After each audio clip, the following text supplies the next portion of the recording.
Art baru kami selalu memakai masker dan kacamata hitam, bahkan di dalam rumah. Alasannya alergi parah. Suatu malam, aku membuka maskernya saat dia tertidur di dapur. Itu wajah wanita di foto mesra suamiku. Tak kusangka. Sebelum ceritanya dimulai, silakan tulis di kolom komentar dari daerah mana saja teman-teman yang menonton cerita ini. Jangan lupa like dan subscribe agar channel ini bisa semakin berkembang dan bisa mempersembahkan cerita yang lebih menarik lagi. Langit Bandung pagi itu secerah hati Indira. Ia menyenandungkan lagu pelan sambil menata sarapan di meja makan mewah mereka. Rumah itu adalah segalanya bagi Indira. Rumah besar di kawasan elit, dengan taman yang terawat sempurna, dan kolam renang biru jernih. Ini adalah bukti cinta Arga, suaminya. Arga adalah sosok pria yang nyaris sempurna. Tampan, karismatik, sukses sebagai pengusaha properti, dan di atas segalanya, dia selalu tahu cara membuat Indira merasa seperti wanita paling beruntung di dunia. Pagi, sayang, sapa Arga dari belakang, memeluk pinggang Indira erat. Jantung Indira selalu berdesir setiap kali Arga melakukannya, bahkan setelah 5 tahun pernikahan. Pagi, Mas. Sarapannya sudah siap. Kamu memang istri terbaik, bisik Arga, mencium pipi Indira. Indira tersenyum. Hidupnya sempurna. Ia memiliki suami yang mencintainya, rumah yang indah.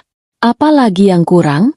Oh iya, Endir, kata Arga sambil duduk dan meraih rotinya.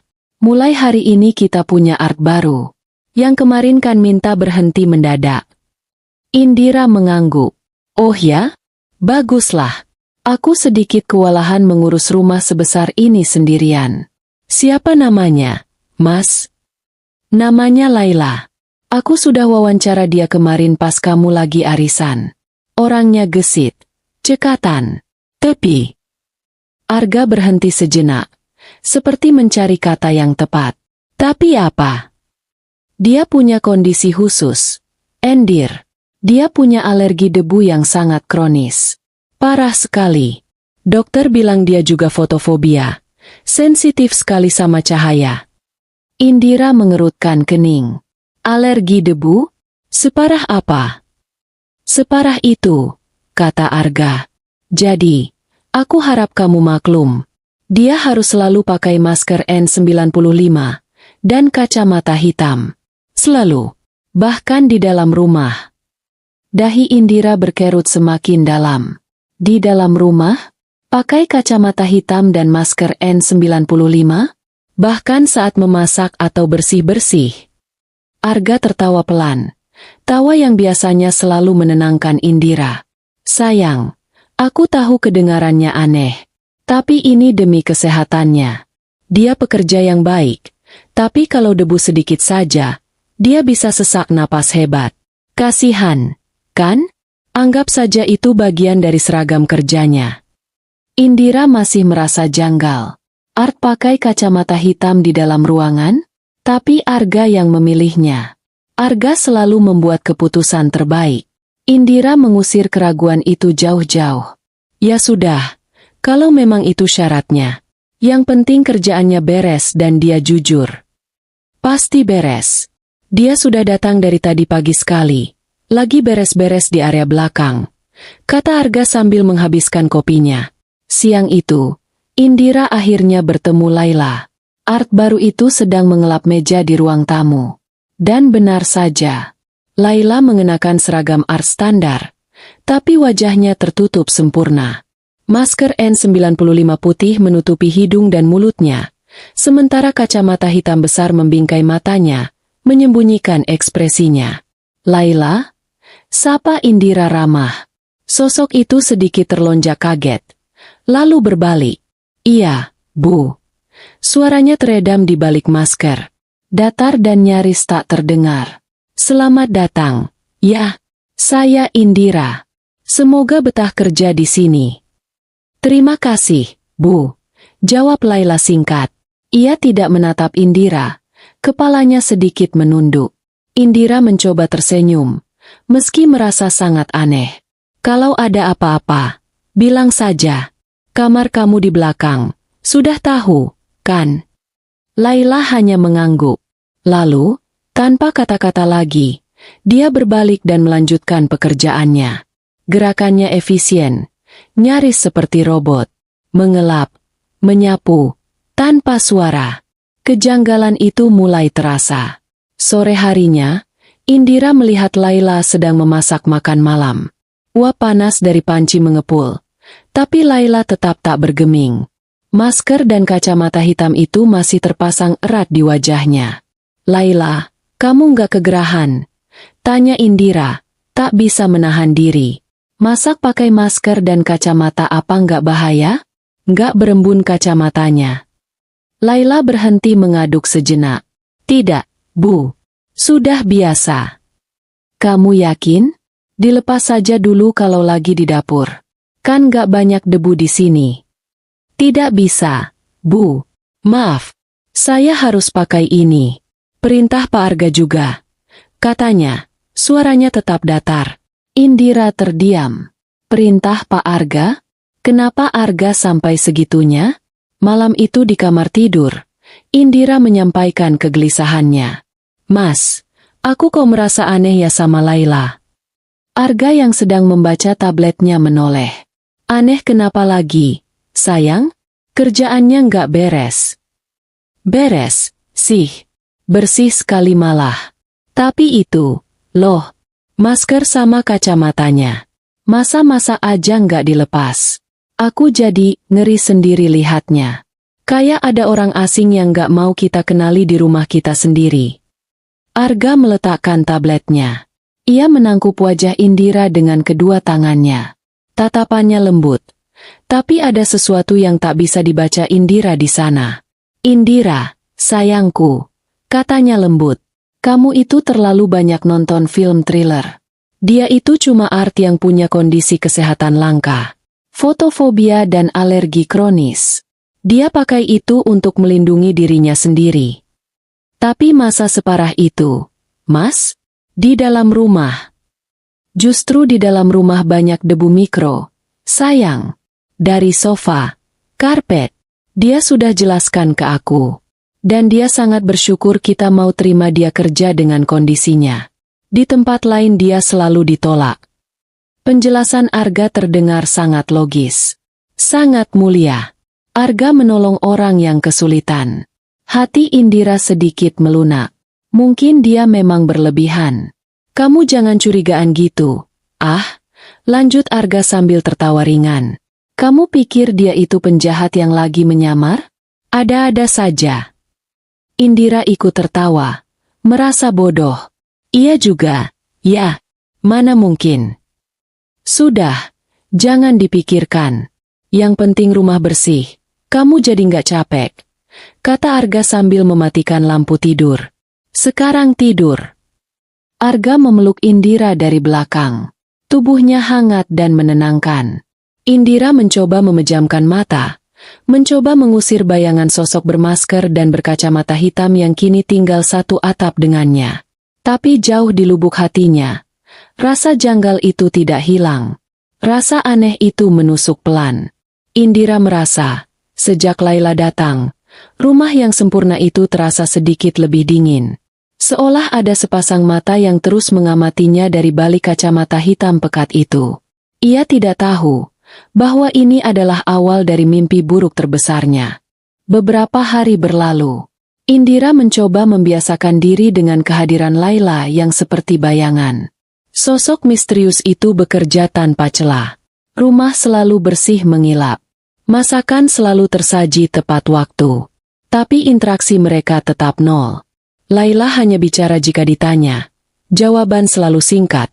Dan matanya tak pernah lepas dari kacamata hitam itu. Indira mulai sibuk dengan kegiatannya sendiri.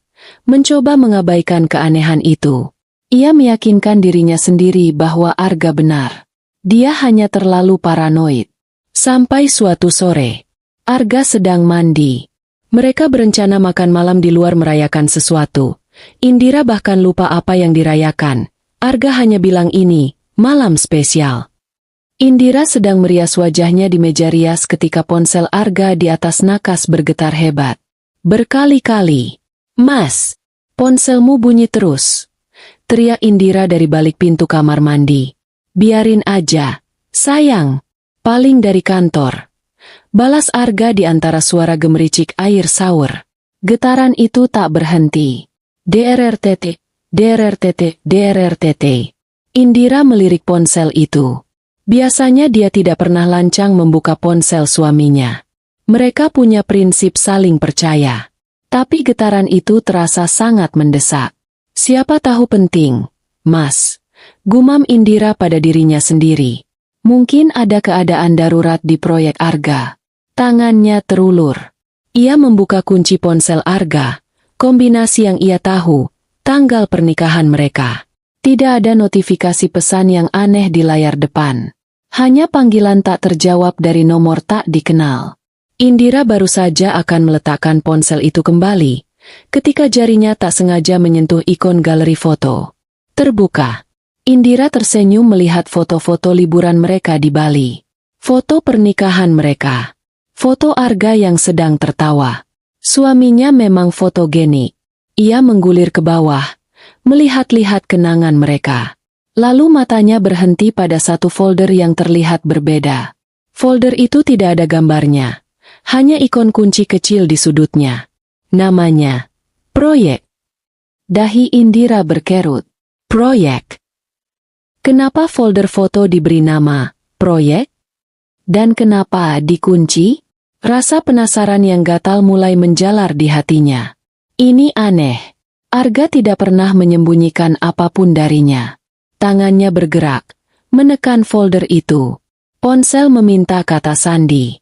Jantung Indira mulai berdebar sedikit lebih cepat. Ini area pribadi suaminya. Dia seharusnya tidak. Tapi rasa janggal yang ia rasakan beberapa hari terakhir, ditambah folder yang terkunci ini, menciptakan firasat yang sangat buruk. Firasat yang dingin merayap di punggungnya.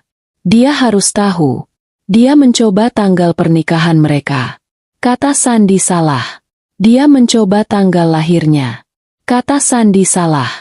Lalu, dengan tangan sedikit gemetar, dia memasukkan kombinasi angka yang lain. Tanggal lahir Arga. Klik. Folder itu terbuka. Dan dunia Indira berhenti berputar.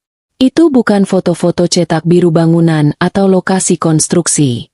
Itu adalah foto-foto Arga, suaminya, bermesraan dengan seorang wanita. Wanita yang tidak ia kenali. Foto-foto itu diambil di sebuah villa yang tampak mewah. Di tepi kolam renang. Di atas ranjang. Puluhan foto. Di satu foto, Arga memeluk wanita itu dari belakang, mencium lehernya. Wanita itu tertawa, kepalanya menengadah ke belakang. Di foto lain, mereka berciuman. Mesra. Sangat mesra. Lebih mesra daripada ciuman Arga padanya akhir-akhir ini. Di foto yang paling menghancurkan, wanita itu tidur di dada Arga yang telanjang. Arga tersenyum ke kamera. Senyum puas. Wajah wanita itu cantik, muda, dengan rambut hitam panjang tergerai. Jantung Indira serasa diremas. Napasnya tercekat di tenggorokan. Ini tidak mungkin. Arga, suaminya yang sempurna. Pria yang memujanya setiap pagi. Berselingkuh? Rasa sakit itu datang seperti hantaman ombak besar. Menghancurkan. Meluluh lantakan. Lututnya lemas. Indira terduduk di lantai. Ponsel masih tergenggam erat di tangannya. Air mata mulai menggenang. Panas. Perih. Jadi ini, proyek Arga? Semua kebohongan. Semua kelembutan palsu. Semua, malam spesial, yang ternyata hanya kedok untuk menutupi bangkai busuk ini. Indira hancur. Sehancur-hancurnya. Dia pikir ini adalah puncak rasa sakitnya. Dia pikir ini adalah rahasia terbesar suaminya. Dia salah. Dia mengira ini hanya perselingkuhan biasa. Sebuah pengkhianatan yang menyakitkan. Tapi masih bisa ia pahami. Indira menangis tanpa suara. Bahunya terguncang hebat. Dia tidak tahu berapa lama dia duduk di sana, memandangi foto-foto pengkhianatan itu berulang kali, mencoba membakar wajah wanita itu dalam ingatannya. Lalu, suara gemericik air dari kamar mandi berhenti. Jantung Indira melonjak ke tenggorokannya. Arga selesai mandi. Dengan panik, dia menghapus air matanya kasar. Dia cepat-cepat menutup galeri, mengunci ponsel, dan meletakkannya kembali di nakas. Tangannya gemetar hebat. Dia harus berpura-pura. Dia tidak bisa membiarkan Arga tahu. Tidak sekarang. Tidak saat dia masih sangat hancur. Pintu kamar mandi terbuka. Arga keluar dengan handuk melilit pinggangnya. Rambutnya basah. Dia tersenyum. Lama ya, sayang? Aku tadi. Senyum Arga memudar saat melihat wajah istrinya. Indira? Kamu kenapa? Kamu pucat sekali. Kamu sakit. Indira menelan ludah. Mencoba mengendalikan suaranya yang bergetar. Enggak apa-apa, Mas. Cuma sedikit pusing. Kayaknya masuk angin. Arga mendekat, memegang keningnya. Ah, kamu ini, kecapean, ya? Ya sudah, makan malamnya kita batalin aja, ya? Kita di rumah aja. Nanti aku minta Laila bikinin kamu sup hangat. Indira hanya bisa mengangguk. Kata Laila, membuat perutnya mual sekarang. Dia memalingkan wajahnya, pura-pura membereskan meja rias. Dia tidak sanggup melihat wajah pria itu. Wajah pembohong, wajah pengkhianat. Indira tidak tahu bahwa foto-foto itu, rasa sakit karena perselingkuhan itu, hanyalah puncak dari gunung es. Dia tidak tahu bahwa kebenaran yang sesungguhnya jauh lebih gelap, jauh lebih mengerikan, dan sedang bekerja dalam diam di dalam rumahnya sendiri. 2 hari. 2 hari neraka bagi Indira. Dia mengurung diri di kamar. Dia bilang pada Arga dia merasa tidak enak badan. Migrain. Masuk angin. Alasan apa saja agar Arga tidak menyentuhnya. Agar Arga tidak berada di dekatnya. Arga, tentu saja, memainkan perannya dengan sempurna. Sayang, kamu kenapa? Kita ke dokter, ya? Bujuk Arga. Duduk di tepi ranjang, mengelus rambut Indira. Sentuhan itu, yang dulu terasa seperti surga, kini terasa seperti bara api. Indira ingin menepis tangan itu. Tangan kotor yang sudah menyentuh wanita lain. Nggak usah, Mas. Aku cuma butuh istirahat. Mungkin kecapean. Jawab Indira pelan. Suaranya serak. Bukan cuma karena pura-pura sakit. Tapi karena tangisan yang tak kunjung berhenti saat Arga tidak ada.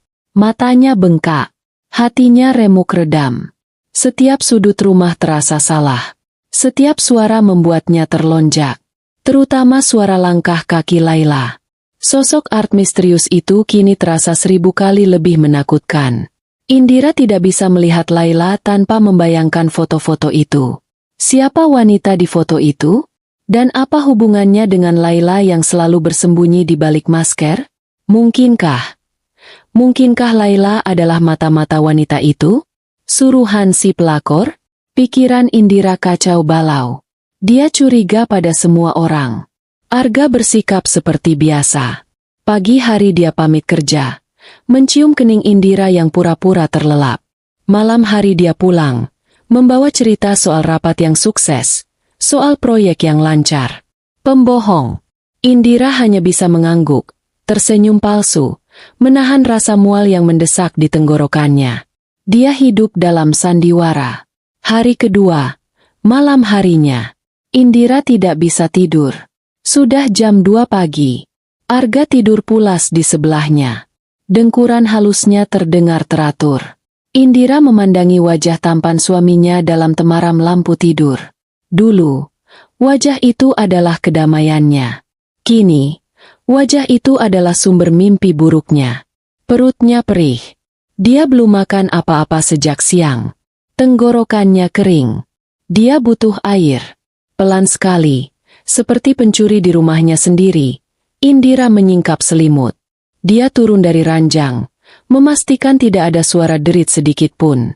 Dia berjalan berjinjit keluar kamar. Lorong rumah terasa panjang dan gelap. Hening. Hanya suara detak jam dinding di ruang tengah. Dia merasa seperti penyusup. Setiap bayangan tampak mengancam. Dia sampai di ambang pintu dapur. Lampu dapur dibiarkan menyala redup, seperti biasa. Dan di sanalah dia. Jantung Indira serasa melompat ke tenggorokannya. Laila. Art itu sedang duduk di meja makan. Tapi posisinya aneh. Kepalanya terkulai di atas meja, bertumpu pada lengannya yang terlipat. Dia tertidur. Indira membeku. Dia menahan napas. Yang membuat bulu kuduknya berdiri adalah masker N95 dan kacamata hitam besar itu masih terpasang dengan sempurna di wajahnya. Tidur, pakai masker dan kacamata? Siapa orang ini? Indira seharusnya berbalik. Kembali ke kamar. Mengambil air minum besok pagi saja. Tapi dia tidak bisa. Kakinya terpaku. Rasa sakit hati karena pengkhianatan Arga. Rasa takut akan sosok misterius ini. Dan firasat buruk yang menggerogotinya selama berhari-hari. Semuanya bercampur menjadi satu dorongan aneh. Dorongan nekat. Amarah. Dia muak merasa takut di rumahnya sendiri. Dia muak dengan semua kebohongan ini. Dia harus tahu. Dia melangkah masuk ke dapur. Pelan. Tanpa suara. Dia berdiri tepat di samping Laila. Dia bisa mendengar napas teratur wanita itu. Sedikit redam di balik masker. Dia tidur pulas sekali. Tangan Indira terangkat. Gemetar. Gemetar hebat. Apa yang aku lakukan? Ini gila. Ini lancang. Tapi bayangan foto mesra Arga kembali terlintas di benaknya. Rasa sakit itu memberinya keberanian. Siapa kamu sebenarnya? Jarinya menyentuh tepi masker. Kainnya terasa kaku. 1, 2, 3. Dengan satu gerakan cepat namun pelan, Indira menarik tali masker itu dari telinga Laila. Masker itu terlepas. Sret! Kacamata hitamnya sedikit melorot. Lalu Indira menariknya pelan. Benda itu lepas dari wajah Laila. Dan waktu berhenti. Napas Indira tercekat. Jantungnya serasa berhenti berdetak. Darahnya terasa membeku di pembuluh darah. Tidak mungkin. Itu wajahnya. Wajah wanita yang sama persis di foto-foto mesra ponsel Arga. Wanita muda berambut hitam panjang. Kulit putih bersih. Bibir yang sama yang mencium suaminya. Tahi lalat kecil di bawah mata kirinya. Sama persis. Bukan mata-mata. Bukan suruhan. Ini dia. Ini wanita itu. Pelakor itu. Selingkuhan Arga. Ada di rumahnya. Menyamar sebagai Art. Ya Tuhan. Dunia Indira serasa runtuh untuk kedua kalinya. Tapi kali ini, bukan cuma hancur. Kali ini menakutkan. Ini bukan sekadar perselingkuhan. Ini sesuatu yang jauh lebih gila. Jauh lebih jahat. Indira ingin menjerit. Jeritan terkeras yang pernah ada. Dia ingin berteriak. Membangunkan seluruh isi rumah. Dia ingin menjambak rambut wanita iblis yang tertidur pulas di depannya ini. Menyeretnya. Menamparnya. Dia ingin berlari ke kamar. Membangunkan Arga. Dan menuntut penjelasan. Monster macam apa kamu, Mas? Tapi, tidak ada suara yang keluar. Sepersekian detik setelah keterkejutan yang melumpuhkan itu, sebuah pikiran yang sangat jernih dan sangat dingin membelah kepanikannya.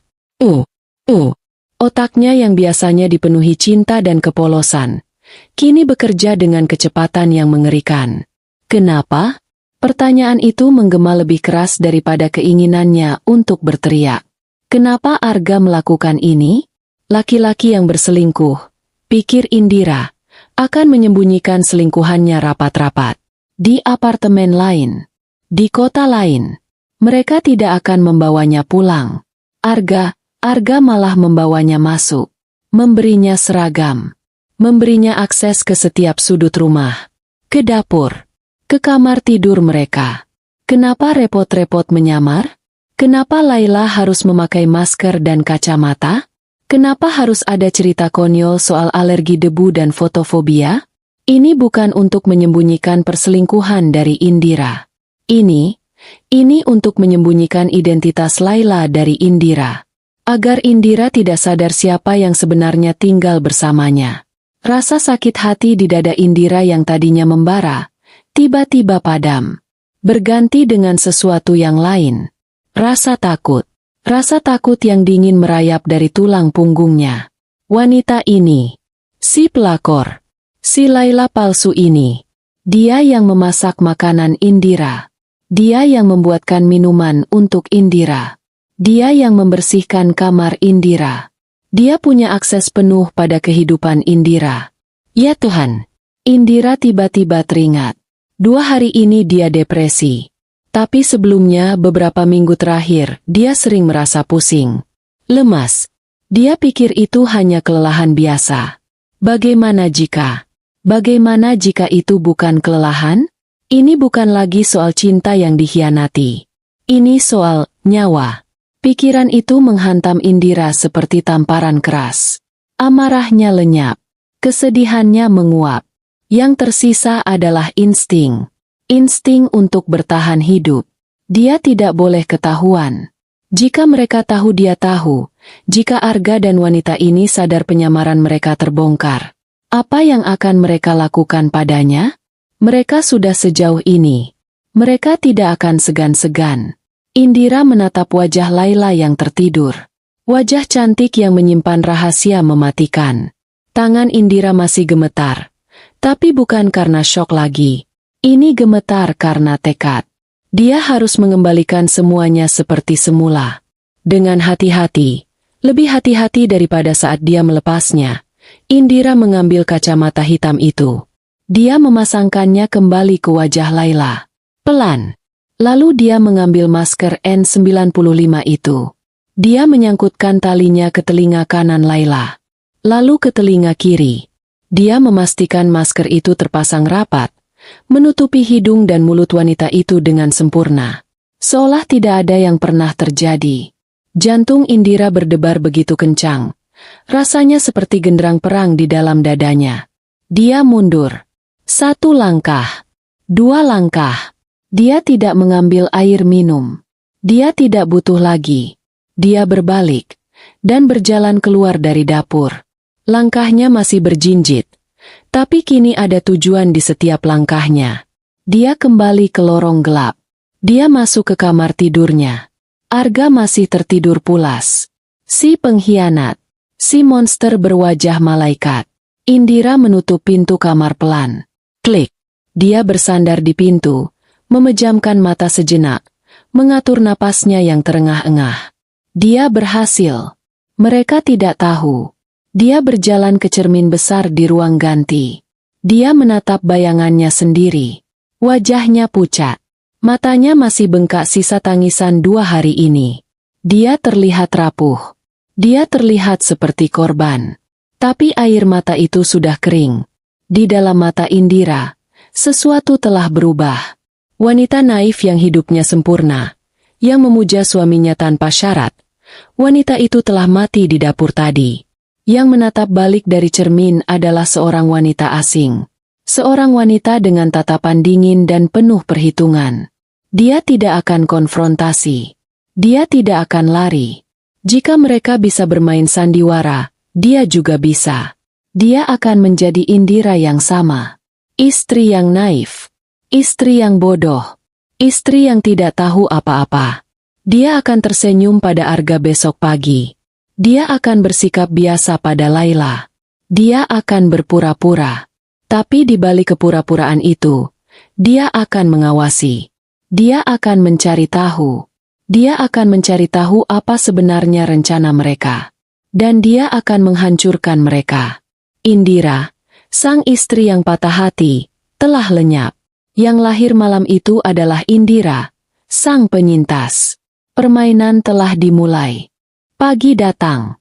Sinar matahari yang biasanya menghangatkan. Hari itu terasa menusuk dingin di kamar Indira. Dia terbangun bukan karena alarm, tapi karena instingnya. Dia membuka mata, dan hal pertama yang dia sadari adalah, Arga sudah tidak ada di sampingnya. Dia pasti sedang mandi. Semalam, setelah kembali ke kamar, Indira tidak tidur. Dia berbaring diam, membiarkan suaminya yang pembohong itu kembali ke ranjang, memeluknya dari belakang. Pelukan itu terasa seperti belitan ular berbisa.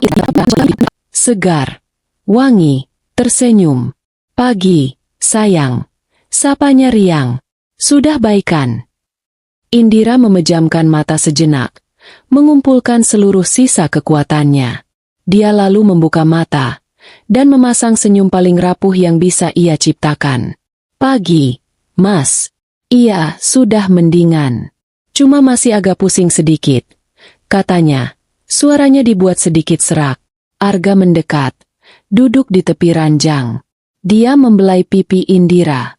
Syukurlah. Aku khawatir sekali. Endir, kamu 2 hari ini murung terus. Kamu bukan khawatir, Mas. Kamu takut rencanamu gagal, teriak Indira dalam hati. Tapi di bibirnya, senyum itu tetap terpasang. Maaf ya, Mas. Bikin kamu cemas. Enggak apa-apa. Yang penting kamu sehat, kata Arga. Aku ke bawah dulu.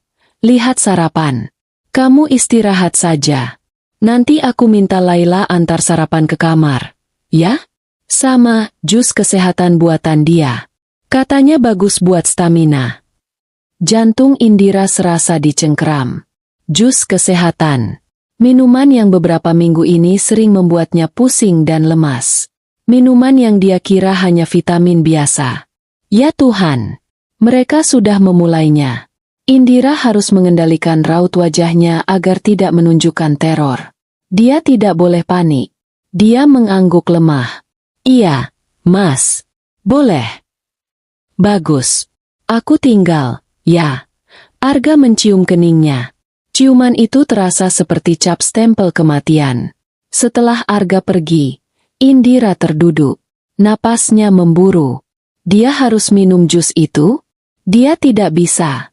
Tapi kalau dia menolak, mereka akan curiga. Apa yang harus dia lakukan? 20 menit kemudian, pintu kamarnya diketuk. Masuk, kata Indira. Pintu terbuka. Laila. Sosok itu masuk, mendorong troli kecil. Dia masih sama. Masker N95. Kacamata hitam pekat. Dia seperti malaikat maut berseragam art. Sarapan, Bu. Kata Laila datar. Dia meletakkan nampan berisi bubur ayam dan segelas jus hijau kental di meja samping tempat tidur Indira. Mata Indira terpaku pada gelas jus itu. Warnanya hijau pekat. Terlihat sehat.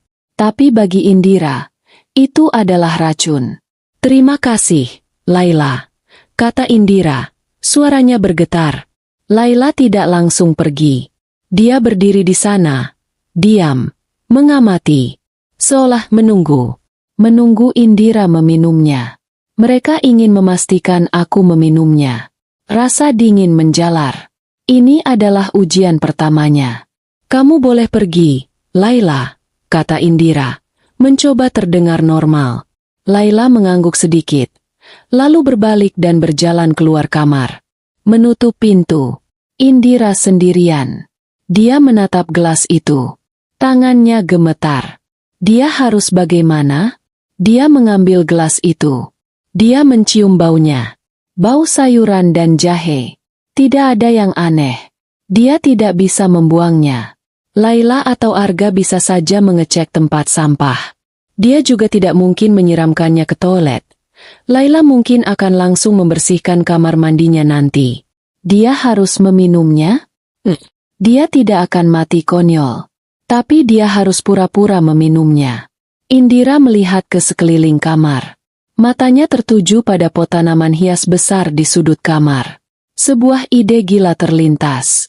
Dia mengambil gelas itu, berjalan cepat ke sudut kamar. Dengan tangan gemetar, dia menuangkan sedikit demi sedikit jus itu ke pangkal tanaman. Tanahnya basah. Dia tidak menuang semuanya. Dia menyisakan sedikit di dasar gelas. Lalu dia kembali ke tempat tidur. Dia mengambil nampan bubur. Dia mengaduk-aduknya. Dia harus terlihat seperti orang sakit yang baru pulih. Dia duduk di sana, menunggu. Sekitar 30 menit kemudian, Laila datang lagi. Kali ini tanpa mengetuk. Ya Tuhan, mereka benar-benar mengawasiku. Permisi, Bu. Saya ambil nampannya, kata Laila. Matanya, meski terhalang kacamata, terasa menatap lurus ke arah gelas jus. Gelas itu hampir kosong. Hanya tersisa sedikit ampas hijau di dasarnya. Indira melihat Laila mengangguk tipis. Nyaris tak terlihat. Sebuah anggukan puas. Laila mengambil nampan itu dan pergi tanpa sepatah kata pun. Indira langsung berlari ke kamar mandi. Dia berlutut di depan toilet. Tapi dia tidak bisa muntah. Dia hanya gemetar hebat. Dia lolos untuk hari ini. Tapi dia tidak bisa melakukan ini sendirian. Dia butuh bantuan. Dia meraih ponselnya. Dia harus keluar dari rumah ini. Dia menelepon Arga. Mas, aku bosan sekali di kamar. Aku mau ke salon. Mau potong rambut biar segar. Katanya dengan suara manja yang dibuat-buat. Terdengar Arga tertawa di seberang sana. Boleh, sayang. Akhirnya kamu ceria lagi. Mau Mas antar? Nggak usah. Aku bisa sendiri. Sekalian nanti mau ketemu Wulan. Sudah lama nggak gosip. Oke. Hati-hati. Ya. Jangan capek-capek. Percakapan ditutup. Indira bersiap secepat kilat. Dia tidak pergi ke salon. Dia menyetir mobilnya dengan tangan gemetar menuju sebuah kafe kecil di pinggir kota. Tempat Wulan sudah menunggunya. Wulan adalah sahabatnya sejak kuliah. Sosok yang logis, ceplas-ceplos, dan sangat setia. Begitu melihat wajah Indira, senyum Wulan langsung hilang. Endir? Lo kenapa? Lo kayak habis lihat hantu. Indira duduk di depannya. Dia tidak bisa menahannya lagi. Air mata yang dia tahan selama 2 hari, tumpah ruah. Wul, tolongin gue, Wul. Isaknya. Hei, lo kenapa? Wulan panik. Dia memegang tangan Indira. Arga? Dia mukul lo? Dia kenapa? Indira menggeleng. Lebih buruk. Wul, jauh lebih buruk. Dan Indira menceritakan semuanya. Dia bercerita tentang foto di ponsel Arga. Tentang kecurigaan. Tentang Laila. Dan tentang apa yang dia temukan di dapur tadi malam. Wajah di balik masker itu. Itu wajah perempuan yang sama, Wul. Selingkuhan Arga. Dia ada di rumah gue. Nyamar jadi Art, kata Indira. Suaranya bergetar hebat. Wulan ternganga. Mulutnya terbuka. Dia syok. Lo nggak salah lihat, Endir. Gue lihat pakai mata kepala gue sendiri. Wul. Gue yang buka maskernya. Gila, ini gila. Wulan menyandarkan punggungnya. Jadi lo konfrontasi mereka. Enggak. Indira menggeleng. Justru itu. Gue pura-pura nggak tahu. Lalu dia menceritakan soal jus kesehatan. Soal Laila yang menunggunya minum. Soal dia menuangnya ke pot tanaman. Wajah Wulan berubah dari syok menjadi pucat pasi. Endir, ya Tuhan. Endir, jangan bilang. Mereka mau bunuh gue, Wul, bisik Indira. Suaranya nyaris tak terdengar. Mereka mau racunin gue pelan-pelan. Kafe itu ramai, tapi bagi mereka berdua, dunia serasa berhenti. Wulan adalah orang yang logis. Otaknya langsung bekerja. Polisi, kata Wulan tegas. Kita harus lapor polisi sekarang juga. Lapor apa, Wul? Tangis Indira pecah lagi. Apa buktinya? Gue cuma punya foto perselingkuhan. Kalau gue bilang Art gue itu selingkuhannya, mereka tinggal bilang gue gila. Mereka tinggal bilang gue halusinasi. Arga itu licik. Wul. Dia bisa memutarbalikkan semuanya. Wulan mengumpat pelan. Dia tahu Indira benar. Arga punya citra yang terlalu baik di mata semua orang.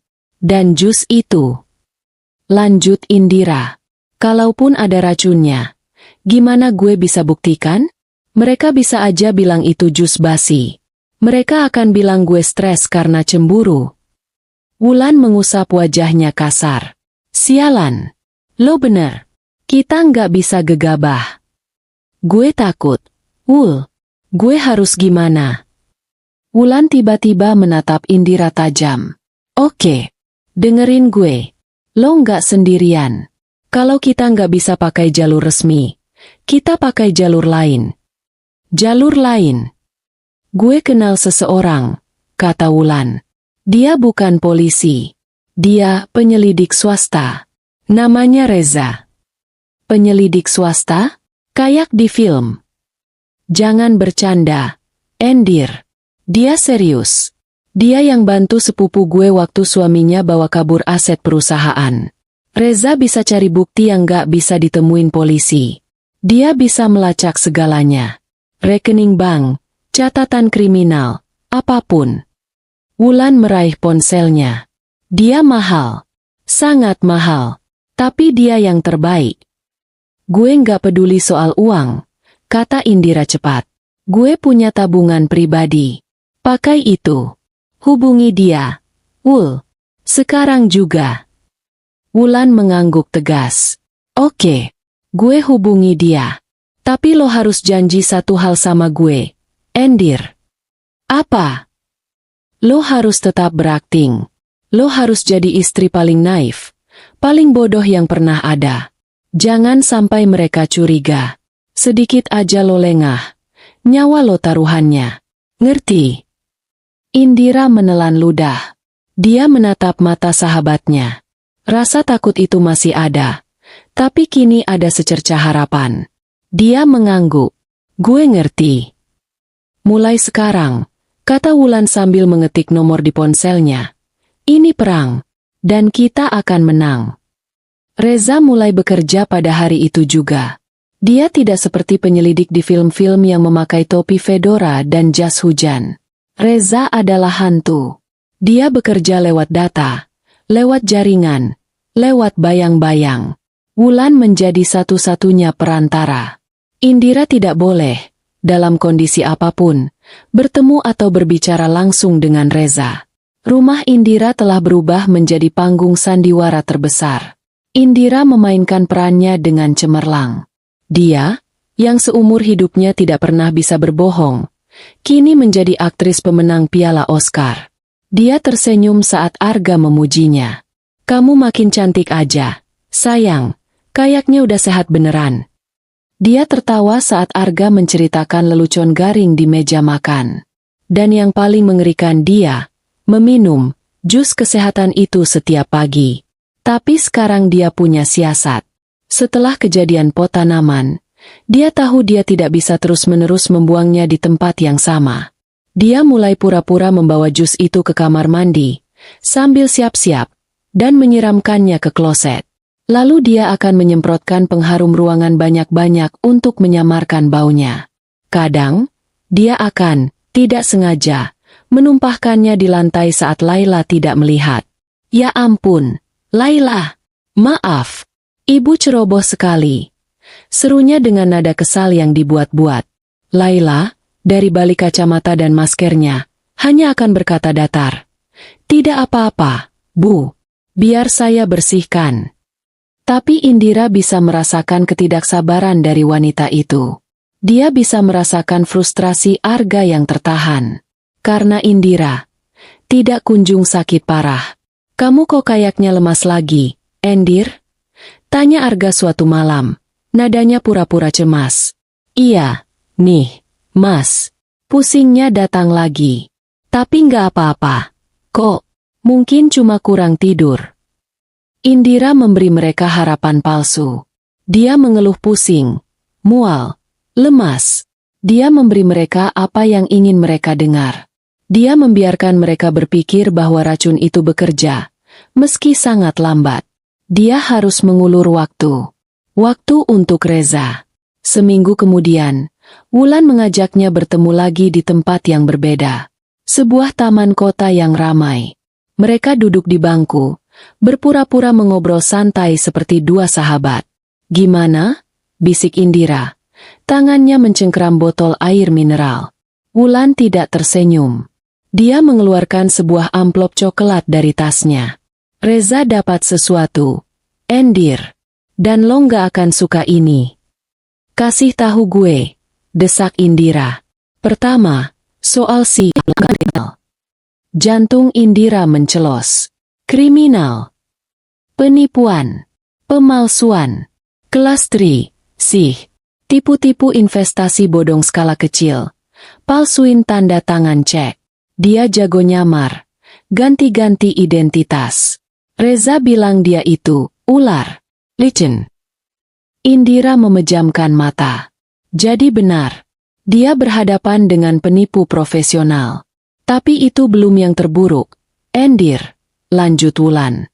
Suaranya semakin pelan. Yang terburuk soal Arga. Indira membuka matanya. Kenapa Arga?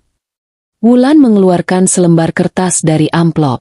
Itu adalah cetakan data perbankan dan daftar tagihan. Arga dia bangkrut. Endir. Apa? Indira tidak percaya. Nggak mungkin. Bisnis propertinya sukses besar. Kita baru beli mobil baru bulan lalu. Itu semua kedok, kata Wulan. Nadanya sedikit meninggi saking gemasnya. Reza melacak aliran uangnya. Semua yang lo lihat itu palsu. Mobil itu kredit macet. Rumah yang kalian tinggali itu, sebentar lagi disita bank. Dia gali lubang tutup lubang. Indira menatap kertas di tangannya. Daftar hutang itu panjang sekali. Judi online. Pinjaman ilegal. Rentner. Angkanya fantastis. Miliaran. Ya Tuhan. Dia bukan cuma berselingkuh karena cinta. Endir, kata Wulan getir. Dia putus asa. Dia butuh uang. Cepat. Uang gue. Bisik Indira. Tepat. Uang lo. Aset atas nama lo. Warisan dari almarhum ayah lo yang dia nggak bisa sentuh kecuali. Wulan tidak sanggup melanjutkan. Tapi Indira tahu. Kecuali gue mati. Hening. Hanya suara tawa anak-anak yang bermain di kejauhan. Kontras sekali dengan kegelapan yang baru saja terungkap. Potongan-potongan puzzle itu kini menyatu. Membentuk sebuah gambar yang sangat jelek dan mengerikan. Ini bukan lagi soal perselingkuhan. Ini bukan soal cinta segitiga. Ini adalah konspirasi pembunuhan berencana. Reza menyimpulkan rencana mereka. Kata Wulan, suaranya dingin. Ini tebakannya. Tapi ini sangat masuk akal. Indira menatap sahabatnya. Siap mendengar skenario terburuk. Arga kenal Dewi alias Laila ini. Mungkin dari dunia gelapnya. Mereka bersekongkol. Arga punya hutang. Dewi jago nipu. Mereka butuh aset lo. Mereka nggak bisa langsung bunuh lo. Terlalu kentara. Arga bakal jadi tersangka utama. Jadi, lanjut Wulan, mereka bikin rencana sempurna. Laila, si penipu, masuk ke rumah lo, nyamar jadi Art. Pakai masker dan kacamata itu bukan cuma biar lo nggak kenali dia sebagai selingkuhan Arga. Tapi itu juga biar nggak ada yang tahu identitas aslinya. Nggak ada yang pernah lihat wajahnya dengan jelas. Dia dapat akses penuh ke makanan dan minuman lo. Wulan menelan ludah. Jus kesehatan itu. Reza yakin itu racun. Tapi bukan racun yang membunuh seketika. Bukan arsenik. Dia bilang ini kemungkinan besar, racun tikus. Atau sesuatu yang sejenis. Tapi dalam dosis sangat rendah. Sangat-sangat rendah. Diberikan setiap hari. Indira merasa mual. Tujuannya, kata Wulan, adalah merusak organ lo pelan-pelan. Ginjal lo, hati lo. Mereka mau bikin lo kelihatan sakit-sakitan kronis. Mereka akan bawa lo ke dokter. Dokter akan mendiagnosis lo gagal ginjal. Atau penyakit aneh. Lalu, lo akan mati. Karena sakit. Arga akan jadi duda yang berduka. Wulan mendengus sinis. Semua orang akan kasihan sama dia. Dan dia akan dapat semua aset lo. Dia dan Laila akan hidup bahagia selamanya dengan uang darah lo. Indira terdiam. Dia tidak menangis. Air matanya sudah kering. Yang dia rasakan sekarang adalah sesuatu yang jauh melampaui rasa takut. Itu adalah kemarahan. Kemarahan yang dingin, membeku, dan mematikan. Dia menatap Wulan. Tatapannya setajam belati. Mereka tidak akan menang, Wul. Ender. Mereka pikir aku bodoh. Mereka pikir aku naif. Mereka pikir aku lemah, kata Indira. Setiap katanya penuh penekanan. Sekarang kita tahu rencananya. Kita tahu motifnya. Tapi kita belum punya bukti. Bukti apa lagi, Endir? Ini udah jelas. Ini belum jelas di mata hukum, potong Indira. Kita butuh bukti fisik. Kita butuh bukti mereka ngomongin ini. Kita butuh bukti racun itu ada. Indira berdiri, bilang sama Reza. Bagus, kerja bagus sekali. Tapi ini belum selesai. Lo mau ngapain lagi, Endir? Wulan ikut berdiri, cemas. Indira menoleh, menatap lalu lintas kota Bandung yang ramai. Kalau mereka mau main perang racun, aku akan kasih mereka bukti yang mereka butuhkan. Bilang sama Reza, aku butuh voice recorder, yang paling kecil. Dan aku butuh cara untuk mengamankan sampel jus itu tanpa ketahuan. Indira tidak lagi berperan sebagai korban. Dia sekarang adalah sutradara dari drama ini. Dan dia akan memastikan akhir ceritanya ditulis dengan tangannya sendiri. Indira tahu dia tidak bisa menang hanya dengan asumsi. Dia tidak bisa melawan Arga yang licik dan Laila yang misterius hanya dengan cerita perselingkuhan. Jika dia menuduh mereka mencoba meracuninya, mereka akan tertawa. Mereka akan memanggil dokter, mengatakan Indira stres berat, depresi, halusinasi. Arga, sang suami sempurna, akan menangis di depan semua orang, memeluk istrinya yang sakit jiwa. Indira bergidik membayangkannya. Dia tidak akan membiarkan itu terjadi. Dia butuh bukti. Bukti yang tidak bisa disangkal. Bukti yang akan menyeret mereka berdua ke neraka. Pertemuannya dengan Wulan di taman itu memberinya sedikit amunisi. Wulan, dengan jaringannya, berhasil menghubungi Reza. Dan Reza, sang hantu, bergerak cepat. Wulan menemuinya lagi 2 hari kemudian. Di toilet sebuah mall yang ramai. Tempat paling publik, sekaligus paling privat. Lo gila, Endir. Ini gila, bisik Wulan, sambil pura-pura merapikan riasannya di cermin. Tangannya gemetar saat menyerahkan sebuah kantong kertas kecil pada Indira. Apa ini? Tanya Indira. Dia tidak lagi terlihat takut. Matanya dingin dan fokus. Dari Reza. Pesanan lo, kata Wulan. Di dalamnya ada botol kecil. Itu vitamin palsu. Placebo. Isinya cuma gula bubuk. Lo harus tukar itu sama botol vitamin harian yang Arga kasih. Indira membuka kantong itu sedikit. Ada botol vitamin yang persis sama dengan miliknya di rumah. Lalu, lanjut Wulan, ada beberapa tabung sampel kecil. Kedap udara. Reza bilang, lo harus ambil sampel jus beracun itu. Setidaknya 3 kali. Di hari yang berbeda fokus. Indira mengangguk. Dan yang terakhir. Wulan menarik napas dalam. Itu, voice recorder. Alat perekam suara. Reza bilang ini yang paling canggih. Paling kecil. Baterainya tahan 3 hari. Indira mengeluarkan benda itu. Lebih kecil dari ibu jarinya. Tipis. Lo harus taruh ini di tempat mereka biasa bicara, kata Wulan.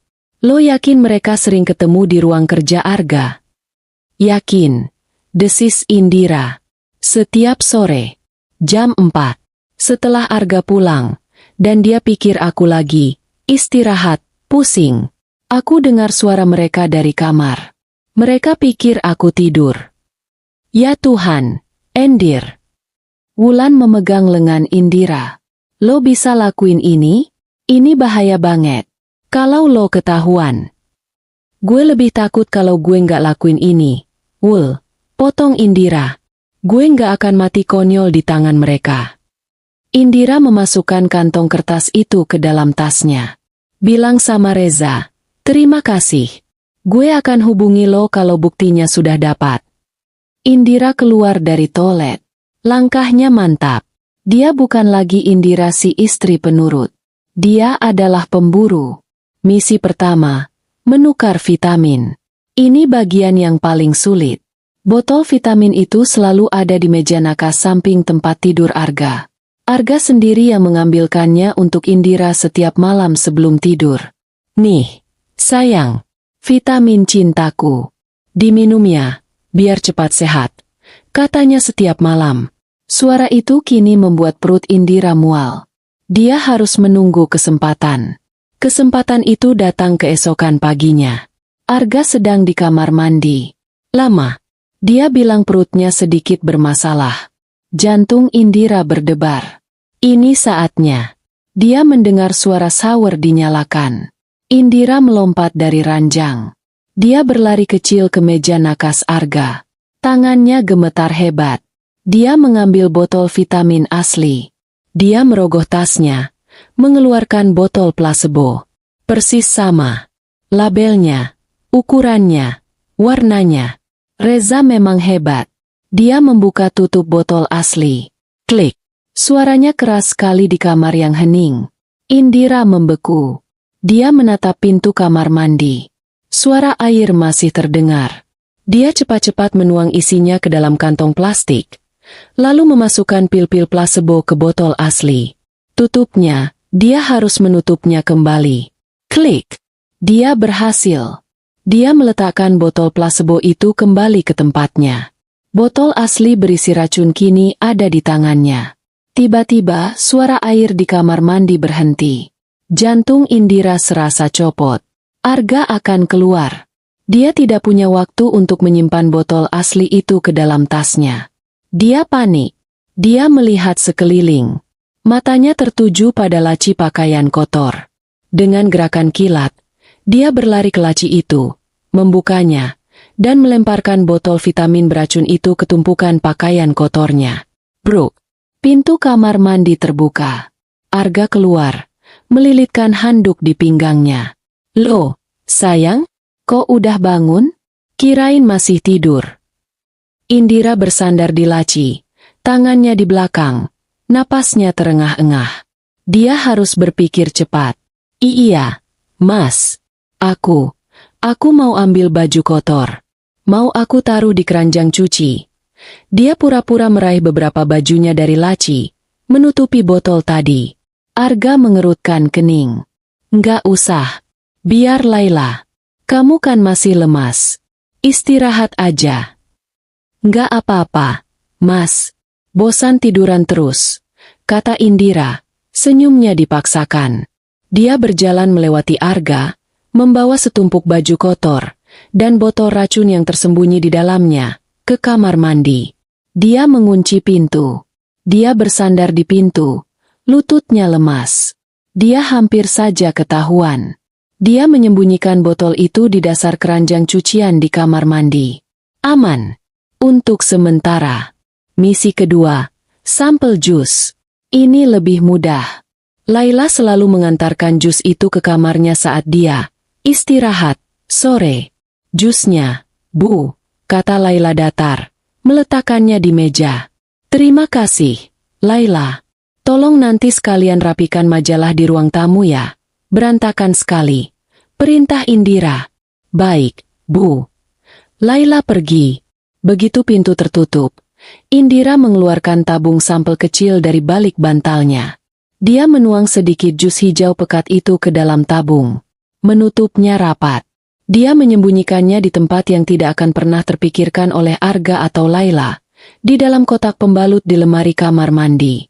Dia melakukannya 3 hari berturut-turut. 3 tabung kecil berisi cairan hijau mematikan itu kini tersimpan aman.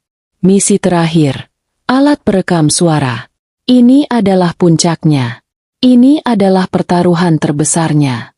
Dia harus masuk ke ruang kerja Arga. Tempat itu terlarang baginya. Arga selalu bilang, "Jangan masuk situ ya, sayang. Banyak dokumen penting. Nanti kamu pusing." Indira tahu, itu adalah tempat singgasana mereka. Tempat Arga dan Laila merencanakan kematiannya. Dia menunggu waktu yang tepat. Jam 4 sore. Arga baru saja pulang. Dia mencium kening Indira. "Mas ke ruang kerja dulu." "Ya, ada yang harus diberesin." "Iya, Mas," kata Indira lemah. "Aku mau tidur." Dia masuk kamar. Tapi dia tidak tidur. Dia menunggu. 5 menit kemudian. Dia mendengar suara pintu ruang kerja Argas ditutup. Lalu, seperti yang dia duga, dia mendengar langkah kaki ringan di koridor. Laila. Art misterius itu pasti sedang menuju ke ruang kerja, menemui kekasihnya. Indira menunggu 10 menit. Membiarkan mereka tenggelam dalam rencana busuk mereka. Lalu, dia bertindak. Dia keluar kamar. Dia berjalan ke dapur. Dia mengambil segelas besar air. Dia berjalan ke ruang tamu, tepat di bawah ruang kerja Arga. Lalu, dengan sengaja, dia menjatuhkan gelas itu ke lantai marmer. Praaang! Suara pecahan kaca itu memekakan telinga. Indira menjerit. "Ah! Laila! Laila!" Di lantai atas, dia mendengar suara pintu ruang kerja dibuka kasar. "Ada apa, Endir?" teriak Arga dari atas. "Maaf, Mas. Aku nggak sengaja jatuhin gelas. Pecah semua. Sakit." Indira pura-pura menangis, memegangi kakinya. Dia mendengar Arga mengumpat. "Laila! Ke bawah! Beresin!" Indira kena pecahan kaca. "Iya, Pak." Suara Laila terdengar panik. "Ini dia." Umpannya berhasil. Indira mendengar langkah kaki Laila berlari menuruni tangga. "Ibu tidak apa-apa." "Nggak apa-apa, Laila. Tolong bereskan cepat." "Aduh, kakiku perih," rengek Indira. Laila langsung sibuk dengan sapu dan pengki. Matanya fokus ke lantai. Arga masih di atas. "Kamu gimana sih, Endir?" "Ceroboh." "Sudah, obati kaki kamu." "Iya, Mas. Ini aku mau ke kamar ambil plester." Ini adalah celah waktunya. Laila sibuk di bawah. Arga pasti kembali ke ruang kerjanya, mengira situasi aman. Tapi Indira tahu, pintu ruang kerja itu tidak ditutup rapat. Indira tidak pergi ke kamarnya. Dia berlari kecil menaiki tangga. Berjinjit. Dia sampai di depan ruang kerja Arga. Pintunya sedikit terbuka. Dia bisa mendengar Arga sedang menelepon seseorang. Iya, dia ceroboh sekali. Bikin repot saja. Indira menahan napas. Dia menyelipkan tubuhnya masuk. Ruangan itu remang-remang. Bau parfum Arga bercampur dengan bau kertas. Indira langsung merangkak ke bawah meja kerja Arga. Meja kayu jati besar yang kokoh. Tangannya gemetar saat mengeluarkan alat perekam suara itu. Dia meraba-raba bagian bawah meja. Ada palang kayu. Sempurna. Dia menekan tombol, rekam. Lampu merah kecil berkedip sekali, lalu mati. Dia menempelkan alat itu ke kayu, di bagian paling dalam, paling tersembunyi. Dia baru saja akan merangkak keluar. Ketika dia mendengar suara langkah kaki Laila di tangga. Dia sudah selesai. Jantung Indira berhenti. Dia membeku di bawah meja. Laila masuk ke ruangan. Indira bisa melihat sepatu flat hitamnya. "Sudah beres, Pak," kata Laila. Suaranya kini tidak datar. Suaranya manja. "Bagus. Tutup pintunya," kata Arga. Klik. Pintu ditutup. Indira terperangkap. Dia ada di bawah meja. Sementara 2 ular berbisa itu ada di ruangan yang sama. Dia menahan napas. Dia tidak berani bergerak seinci pun. Dia mendengar suara langkah kaki Arga. Lalu, kaki Arga duduk di kursi. Tepat di depannya. "Gimana tadi?" tanya Arga. Dia minum. "Mas, jusnya habis. Tapi vitaminnya, aku nggak yakin dia minum yang semalam." Indira membelalak. "Dia bilang dia lupa," lanjut Laila. "Apa dia mulai curiga, Mas?" "Sudahlah, jangan panik. Suara Arga terdengar dingin. Terus saja kasih. Dosisnya sudah pas. Kalaupun dia sesekali lupa, tidak apa-apa. Yang penting rutin.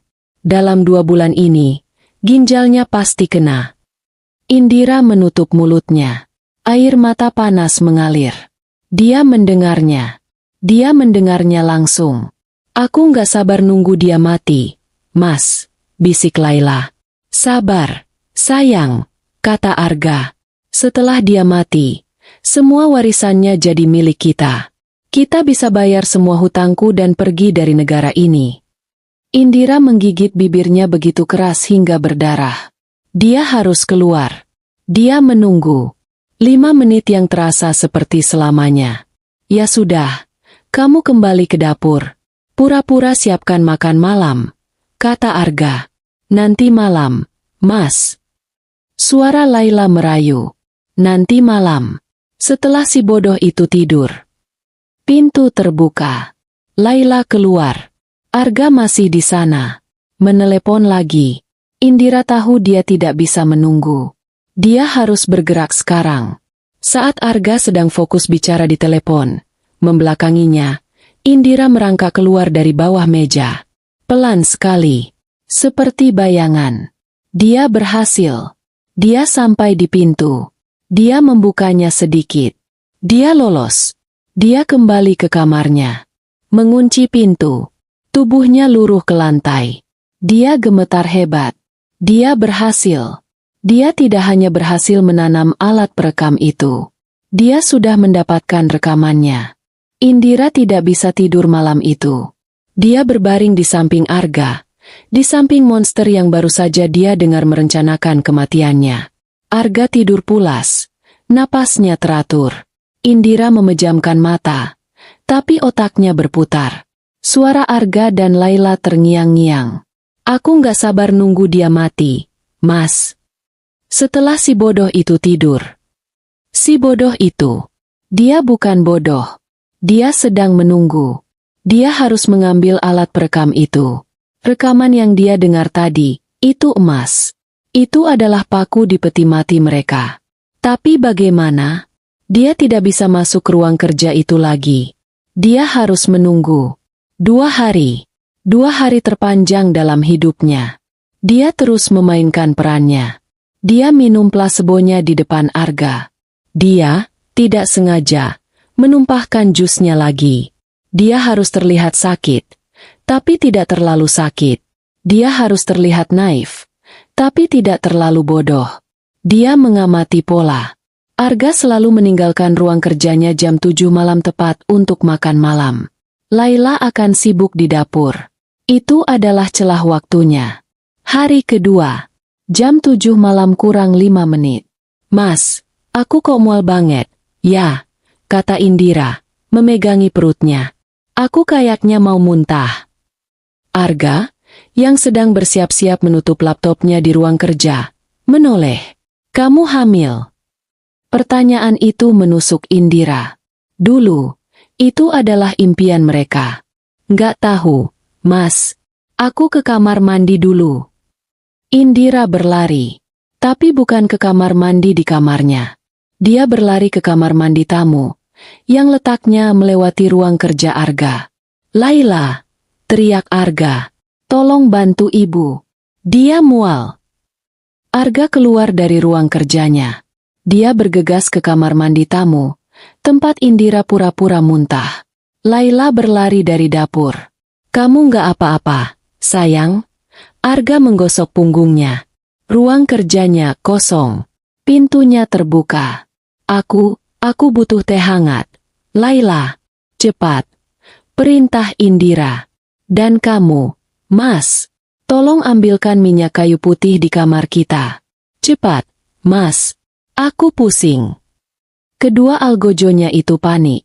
Iya, sayang. Kamu tunggu sini. Arga berlari ke kamar tidur mereka. Saya buatkan teh, Bu. Laila berlari ke dapur. Indira sendirian di koridor. Dia tidak punya waktu. Dia berlari ke ruang kerja Arga. Tangannya langsung merogoh ke bawah meja. Alat itu masih di sana. Dia menariknya. Dia menggenggamnya erat. Panas. Benda kecil itu terasa seperti bom waktu. Dia berlari kembali ke kamar mandi tamu, tepat saat Arga kembali membawa minyak kayu putih. Ini, sayang. Terima kasih, Mas, kata Indira. Suaranya gemetar. Kali ini, bukan pura-pura. Dia berhasil. Malam itu, dia tidak bisa menahan diri. Dia harus pergi. Dia bilang pada Arga dia butuh udara segar. Dia mau menginap di rumah ibunya satu malam. Arga, anehnya, mengizinkan. Mungkin dia senang Indira pergi. Jadi dia bisa bebas bersama Laila. Hati-hati, ya. Besok Mas jemput, katanya. Indira menyetir. Tapi bukan ke rumah ibunya. Dia ke apartemen Wulan. Lo dapat? Tanya Wulan, wajahnya tegang. Indira tidak menjawab. Dia hanya mengangkat tangannya, membuka genggamannya. Alat perekam itu ada di sana. Mereka tidak buang waktu. Wulan mengambil laptopnya, menyambungkan alat itu. Siap? Tanya Wulan. Indira mengangguk. Wulan menekan tombol play. Terdengar suara statis. Lalu suara langkah kaki. Suara pintu ditutup. Lalu suara Laila. Sudah beres, Pak. Suara Arga. Bagus. Tutup pintunya. Wulan menutup mulutnya. Lalu, bagian yang Indira dengar saat dia terperangkap di bawah meja. Gimana tadi? Tanya Arga. Dia minum. Mas. Jusnya habis. Tapi vitaminnya. Aku nggak yakin dia minum yang semalam. Dia bilang dia lupa. Apa dia mulai curiga, Mas? Sudahlah. Jangan panik. Terus saja kasih. Dosisnya sudah pas. Kalaupun dia sesekali lupa, tidak apa-apa. Yang penting rutin. Dalam 2 bulan ini, ginjalnya pasti kena. Wulan terisak. Ya Tuhan Endir, dia bilang gagal ginjal. Indira diam. Wajahnya keras seperti batu. Rekaman itu berlanjut. Aku nggak sabar nunggu dia mati, Mas. Sabar, sayang. Setelah dia mati, semua warisannya jadi milik kita. Kita bisa bayar semua hutangku dan pergi dari negara ini. Lalu terdengar suara-suara lain. Suara ciuman. Suara desahan. Indira memejamkan mata. Jijik. Tapi rekaman itu belum selesai. Alat itu terus merekam. Setelah Arga dan Laila selesai dengan urusan menjijikan mereka, mereka kembali bicara. Suara Laila. Mas, soal asuransi itu gimana? Sudah beres. Jantung Indira berdebar. Asuransi? Suara Arga. Sudah. Aku palsukan tanda tangannya minggu lalu. Aku ubah ahli warisnya. Bukan ke nama kamu, kan, Mas? Nanti kamu dicurigai. Tentu saja bukan. Arga tertawa. Aku pakai nama samaran kamu. Dewi Lestari. Nanti aku buatkan KTP palsu atas nama itu. Jadi begitu Indira mati, Dewi Lestari yang akan mencairkan uangnya. Jumlahnya besar. Cukup untuk kita memulai hidup baru di Eropa. Wulan dan Indira saling pandang. Syok. Ini lebih besar dari yang mereka duga. Bukan cuma warisan, tapi juga asuransi jiwa. Wulan langsung mengetik di laptopnya. Mengirim pesan panik ke Reza. Reza, cek asuransi jiwa atas nama Indira. Sekarang, Indira terus mendengarkan rekaman itu. Percakapan mereka berlanjut. Mereka menertawakan Indira. Menertawakan kebodohannya. Setiap tawa itu adalah paku. 15 menit kemudian, laptop Wulan berbunyi. Bip. Email dari Reza. Subjeknya, bukti kunci. Wulan membukanya. Itu adalah sebuah dokumen PDF. Pindaian. Polis asuransi jiwa. Atas nama Indira Kurniawati. Diterbitkan 3 minggu lalu. Jumlah pertanggungan 10 miliar rupiah. Wulan menggulir ke bawah. Ke halaman data ahli waris. Nama ahli waris utama, Dewi Lestari. Di bawahnya, tanda tangan persetujuan perubahan ahli waris. Endir. Bisik Wulan. Ini tanda tangan lo. Indira mencondongkan tubuhnya. Itu mirip. Tapi goresannya terlalu kaku. Itu palsu. Desis Indira. Itu tanda tangan palsu. Mereka mendapatkannya. Semuanya. Rekaman emas percakapan rencana pembunuhan. Bukti fisik polis asuransi jiwa dengan tanda tangan palsu. Ditambah sampel jus dan pil racun yang ada di tangan Indira. Wulan menangis terseduh-seduh. Kita harus ke polisi, Endir. Sekarang, kita punya semuanya. Indira menatap layar laptop. Menatap nama, Dewi Lestari. Menatap tanda tangan palsunya. Dia teringat suara tawa Arga di rekaman itu.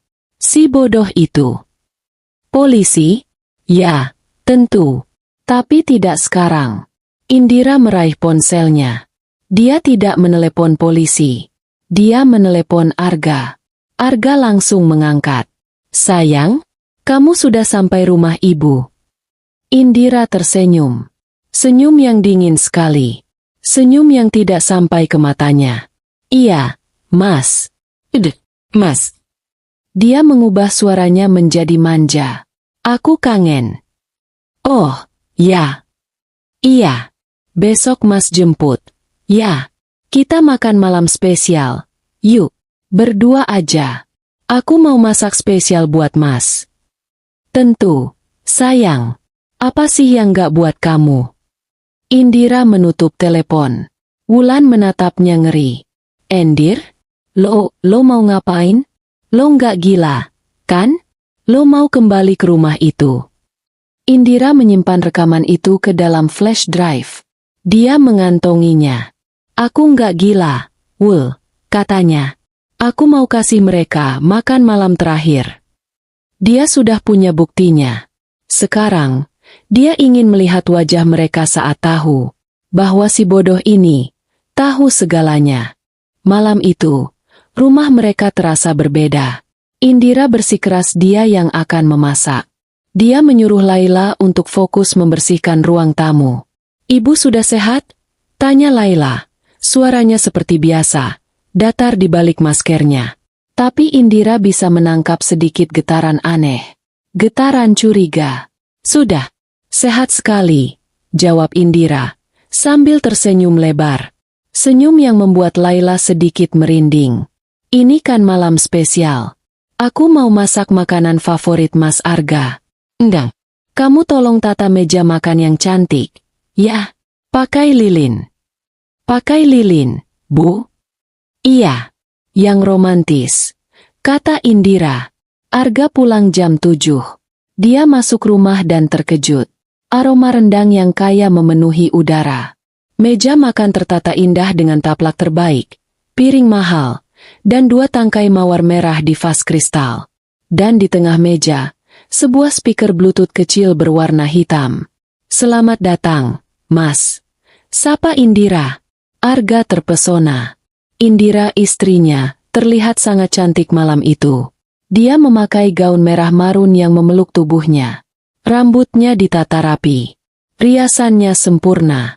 Dia tidak terlihat seperti orang sakit sama sekali. Sayang, kamu cantik sekali, kata Arga, tulus. Dia memeluk Indira. Ini ada apa? Kamu sudah sembuh total. Indira membiarkan pria itu memeluknya. Pelukan yang dulu menghangatkan, kini sedingin es. Sembuh total, Mas. Aku merasa seperti terlahir kembali, bisik Indira di telinga Arga. Aku sadar banyak hal. Syukurlah, kata Arga. Aku ikut senang. Aku jadi lapar mencium bau rendangmu. Duduk, Mas. Mereka duduk. Laila keluar dari dapur, membawa nasi dan minuman. Dia masih memakai seragam lengkapnya. Masker dan kacamata. Laila, kamu nggak usah melayani, kata Indira tiba-tiba. Arga dan Laila membeku sejenak. Loh, Endir. Duduk. Laila. gabung sama kita, kata Indira. Kamu kan sudah kerja keras merawat aku selama ini. Anggap saja ini malam perpisahan. Kata perpisahan menggantung di udara. Laila menatap Arga, bingung. Arga memberi isyarat mata pelan, menyuruhnya menurut. Baik, Bu, kata Laila gugup. Dia duduk di kursi ketiga. Indira mulai mengambilkan nasi untuk Arga. Makan, Mas. Aku masak ini khusus buat kamu. Dengan cinta. Arga tersenyum dan mulai makan. Wah, enak sekali, sayang. Bumbunya meresap. Tentu, kata Indira. Dia sendiri tidak menyentuh makanannya. Dia hanya menatap suaminya makan. Aku pastikan dosisnya pas.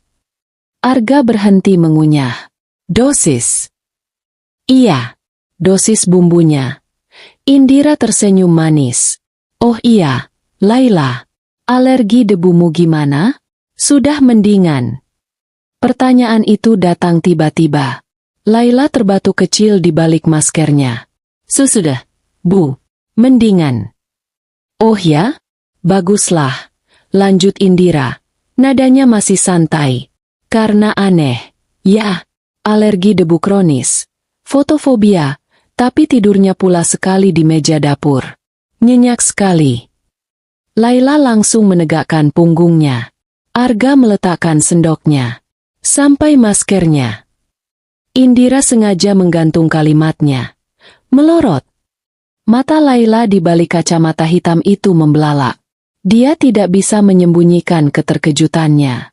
Endir, kamu ngomong apa, sih? Arga mencoba mengambil alih situasi. Tawanya dipaksakan. Kamu pasti salah lihat. Kamu kan lagi sakit waktu itu. Oh, aku nggak salah lihat, Mas. Indira kini menatap Arga. Senyum manisnya hilang. Berganti dengan tatapan dingin yang menusuk. Aku lihat dengan jelas sekali. Wajahnya cantik. Sama cantiknya seperti di foto-foto mesra di ponselmu. Di folder, proyek. Hening. Suara jarum jam dinding terdengar seperti pukulan drum. Arga membeku. Wajahnya mulai pucat. Laila gemetar. Saya kamu. Arga mencoba berbicara. Aku apa, Mas? Sakit? Potong Indira. Iya. Aku memang sakit. Sakit hati. Awalnya. Kupikir ini cuma perselingkuhan biasa. Tapi ternyata aku juga dibuat sakit. Beneran, kan? Indira mencondongkan tubuhnya ke depan. Sakit ginjal mungkin. Jika tadi Arga pucat, sekarang dia putih seperti kertas. Apa maksudmu?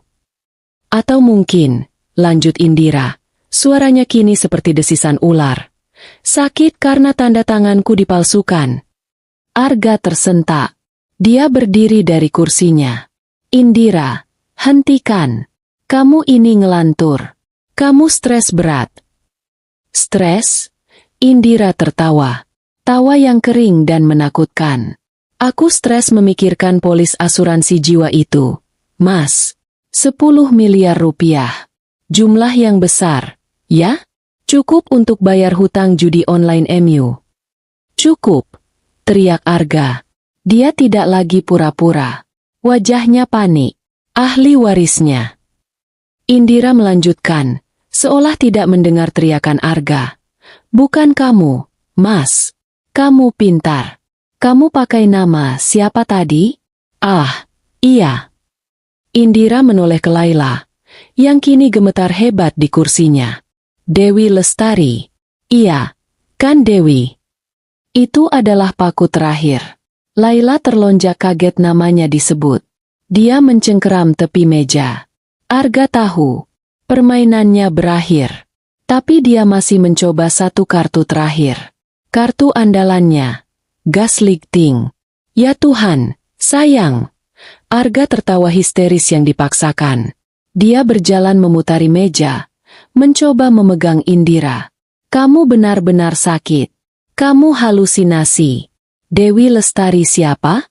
Polis asuransi apa? Kamu pasti diracuni omongan Wulan, Kan?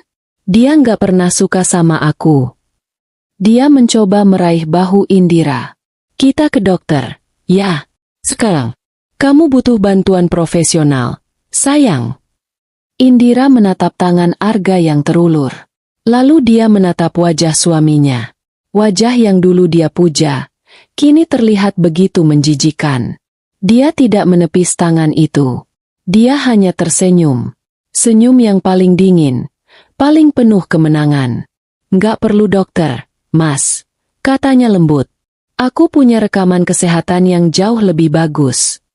Indira mengangkat ponselnya. Jarinya menekan satu tombol. Speaker Bluetooth kecil di tengah meja, yang dikira Arga untuk musik romantis, menyala. Eska.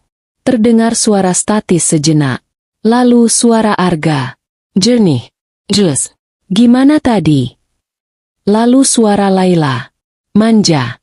Tidak datar. Dia minum. Mas. Jusnya habis. Tapi vitaminnya, aku nggak yakin dia minum yang semalam. Arga membeku. Tangannya yang terulur menggantung kaku di udara. Rekaman berlanjut. Apa dia mulai curiga, Mas? Sudahlah. Jangan panik. Terus saja kasih. Dosisnya sudah pas. Kalaupun dia sesekali lupa, tidak apa-apa. Yang penting rutin. Dalam 2 bulan ini, ginjalnya pasti kena. Laila menjerit pelan. Dia merobek masker dan kacamatanya. Wajah aslinya, wajah di foto itu, kini basah oleh air mata ketakutan. Arga mundur selangkah. Matanya melotot tidak percaya. Dari mana kamu? Tapi rekaman itu belum selesai. Suara Laila lagi. Aku nggak sabar nunggu dia mati, Mas. Suara Arga. Sabar, sayang. Setelah dia mati, semua warisannya jadi milik kita. Kita bisa bayar semua hutangku dan pergi dari negara ini. Arga terhuyung. Dia menabrak kursi. Dan kemudian bagian terburuknya. Mas, soal asuransi itu gimana? Sudah beres? Sudah. Aku palsukan tanda tangannya minggu lalu. Aku ubah ahli warisnya. Aku pakai nama samaran kamu. Dewi Lestari. Arga menatap Indira. Matanya penuh teror. Dia tidak lagi melihat istrinya yang naif. Dia melihat algojonya. Dia mencoba menerkam speaker itu. Matikan. Matikan. Tapi Indira lebih cepat. Dia mengambil speaker itu. Kenapa, Mas? Tanya Indira. Kenapa harus dimatikan? Ini kan proyek kalian. Lalu, pintu depan rumah terbuka. Bukan didobrak. Dibuka pelan dengan kunci. Arga dan Laila menoleh ke pintu dengan panik. Reza, sang penyelidik swasta, berdiri di sana. Dia mengenakan setelan rapi. Dia tidak terlihat seperti hantu lagi. Dia terlihat sangat nyata. Dan di belakangnya berdiri 2 petugas polisi berseragam. Selamat malam, Pak Arga. Sapa Reza. Suaranya tenang dan profesional. Dan Ibu Dewi Lestari. Reza melangkah masuk, diikuti oleh polisi. Saya rasa makan malamnya sudah selesai. Arga ambruk ke lantai. Dia tahu dia sudah kalah telak. Laila menjerit histeris. Jeritan orang yang putus asa. Indira berdiri. Dia menatap 2 manusia yang telah menghancurkan hidupnya, yang kini gemetar di lantai seperti 2 ekor tikus yang terpojok. Dia tidak merasakan apa-apa. Tidak sedih. Tidak marah. Polisi, kata Indira kepada petugas. Suaranya mantap. Tangkap mereka. Saya punya semua buktinya. 1 tahun kemudian, palu hakim diketuk di ruang sidang Pengadilan Negeri Bandung. Suaranya menggema, menutup babak tergelap dalam hidup Indira. Vonis itu berat. Sangat berat. Arga dan Dewi Lestari, alias Laila, terbukti secara sah dan meyakinkan melakukan tindak pidana percobaan pembunuhan berencana, pemalsuan dokumen, dan penipuan asuransi. Bukti-bukti yang diajukan Indira tidak terbantahkan. Rekaman suara emas itu diputar di pengadilan, membuat semua yang hadir bergidik ngeri. 3 tabung kecil berisi jus hijau diuji di laboratorium forensik. Hasilnya, positif mengandung brodifacoum, racun tikus superwarfin. Dosisnya rendah, tapi jika dikonsumsi rutin, akan menyebabkan pendarahan internal dan kegagalan organ fatal. Botol vitamin asli yang disembunyikan Indira juga diuji. Pil-pil itu bukan vitamin. Itu adalah racun yang sama, dalam bentuk bubuk padat. Polis asuransi jiwa dengan tanda tangan palsu diperiksa oleh ahli grafologi. Hasilnya, 100% palsu. Ditambah lagi, Reza, yang bekerja sama dengan pihak berwajib, berhasil membongkar semua catatan keuangan Arga. Hutang judi miliaran rupiah, pinjaman ilegal, bukti motif yang tak terbantahkan. Arga dijatuhi hukuman 20 tahun penjara. Dewi Lestari, karena perannya sebagai eksekutor dan catatan kriminal sebelumnya, mendapat 18 tahun. Di ruang sidang hari itu, Indira tidak meneteskan air mata. Dia hanya menatap mereka berdua digiring keluar ruangan dengan seragam tahanan. Wajah Arga yang dulu tampan kini kuyu dan penuh kebencian. Wajah Dewi Lestari tidak lagi cantik, bengkak karena tangisan penyesalan yang terlambat. Indira langsung mengajukan gugatan cerai. Prosesnya adalah yang tercepat dalam sejarah pengadilan agama. Dengan bukti percobaan pembunuhan, pengadilan memenangkan Indira sepenuhnya. Seluruh aset, termasuk rumah terkutuk di Dago itu, jatuh ke tangannya. Hal pertama yang Indira lakukan adalah menjual rumah itu. Dia tidak mau menyimpan satupun kenangan neraka domestik itu. Dia menjual semua isinya. Dia hanya membawa pakaiannya. 1 tahun kemudian, sebuah bangunan modern dengan dinding kaca berdiri kokoh di Jalan Braga. Di atasnya terpasang pelang nama elegan, Galeri Indira. Malam itu adalah malam pembukaan. Ruangan itu penuh sesak. Cahaya hangat menyorot lukisan-lukisan abstrak dan patung-patung kontemporer. Alunan musik jazz pelan mengalir. Di tengah keramaian itu, Indira berdiri. Dia berbeda. Rambutnya kini dipotong pendek, membuatnya terlihat segar dan tegas. Dia mengenakan setelan blazer putih gading yang simpel namun berkelas. Dia tersenyum, menyapa para tamu, tertawa. Tawanya tulus. Lepas, Wulan berdiri di sampingnya, memegang segelas minuman, matanya berkaca-kaca bangga. Gila, Endir, bisik Wulan. Lo beneran bikin galeri sendiri? Indira menoleh ke sahabatnya. Dia memeluk Wulan erat. Aku nggak sendiri, Wul. Ada kamu. Gue cuma modal panik, canda Wulan. Kamu modal percaya sama aku. Di saat aku sendiri nggak percaya sama diriku, kata Indira. Indira melepaskan pelukannya. Dia memandang ke sekeliling galerinya. Galeri ini dia biayai sepenuhnya dari uangnya sendiri. Uang yang nyaris direnggut darinya oleh pengkhianatan paling keji.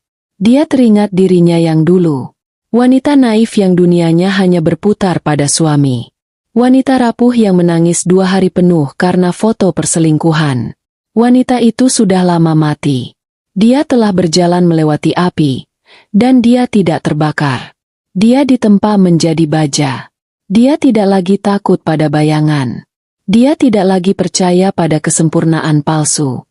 Dia belajar, dengan cara yang paling menyakitkan, bahwa dia harus menjadi pahlawan bagi dirinya sendiri. Seorang tamu menghampirinya, memuji sebuah lukisan. Indira menjelaskan filosofi di balik karya itu dengan percaya diri. Dia bukan lagi korban yang bersembunyi.